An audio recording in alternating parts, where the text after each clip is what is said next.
विस्फोटक न्यूज के प्रायोजक हैं red pro real estate developers. देश में एक बार फिर 24 घंटे में 45,000 से ज्यादा नए केस आए हैं। वहीं इस दौरान कोरोना संक्रमण ने 355 लोगों की जान ले ली। एक दिन में रिकवर होने वालों की संख्या 34,000 से ज्यादा रही। देश में इस वक्त 3,93,000 से ज्यादा एक्टिव केस हैं।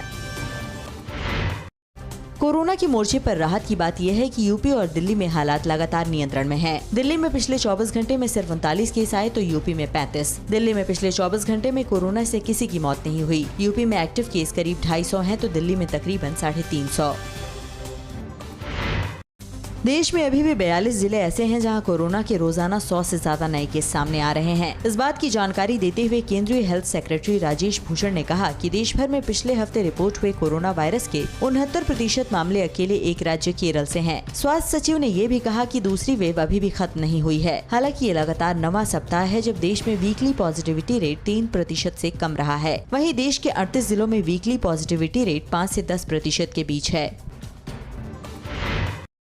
कोरोना संक्रमण के मोर्चे पर केरल लगातार परेशानी का सबब बना है। राज्य में 24 घंटे में 32,097 नए मामले आए हैं। एक दिन में केरल में 188 लोगों की जान महामारी ने ले ली। इस वक्त अकेले केरल में कोरोना की 2,40,000 से ज्यादा एक्टिव केस हैं।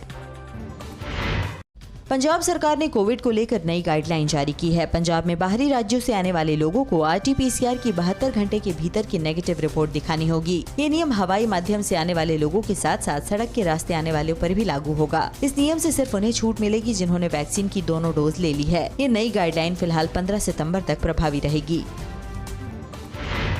जाने माने टीवी कलाकार सिद्धार्थ शुक्ला की मौत के वक्त घर में उनकी मां और गर्लफ्रेंड शहनाज मौजूद थीं। 40 साल के सिद्धार्थ शुक्ला की मौत हार्ट अटैक से हो गई। सिद्धार्थ की मौत के बाद शहनाज बुरी तरह से टूट गई हैं। शहनाज ने मीडिया को बताया कि उसने मेरे हाथों में दम तोड़ा। सिद्धार्थ और शहनाज की जोड़ी बिग बॉस 13 में काफी चर्चित रही थी।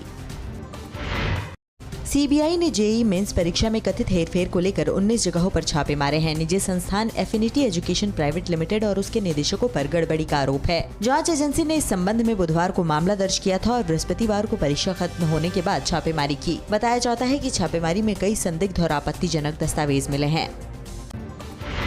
कांग्रेस की कार्यकारी अध्यक्ष सोनिया गांधी ने राष्ट्रीय मुद्दों पर देशव्यापी आंदोलनों के लिए एक समिति बनाई है। पार्टी के वरिष्ठ नेता और राज्यसभा सदस्य दिग्विजय सिंह इस समिति के अध्यक्ष हैं। इस 9 सदस्यीय समिति में प्रियंका गांधी भी शामिल हैं। सूत्रों के मुताबिक हाल ही में सोनिया गांधी ने विपक्षी नेताओं की बैठक में प्रस्ताव दिया था कि पेगासस, कृषि कानून, महंगाई और बेरोजगारी के मुद्दे पर देशव्यापी आंदोलन की जरूरत है।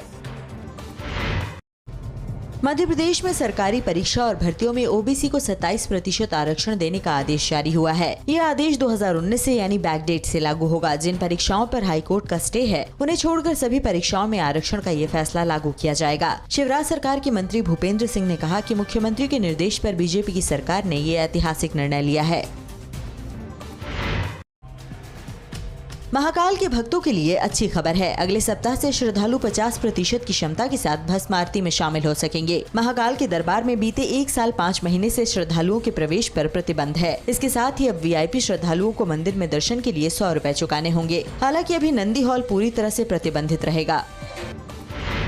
अफगानिस्तान से बाहर जाने के लिए हवाई मार्ग के बंद होने के बाद से हालात ज्यादा बिगड़ गए हैं। देश से बाहर निकलने की उम्मीद लिए अफगान नागरिक बड़ी संख्या में पैदल ही तुर्की, ईरान और पाकिस्तान सीमाओं का रुख कर रहे हैं ताकि तालिबान आतंकियों की क्रूरता के डर से जिंदगी बचाई जा सके।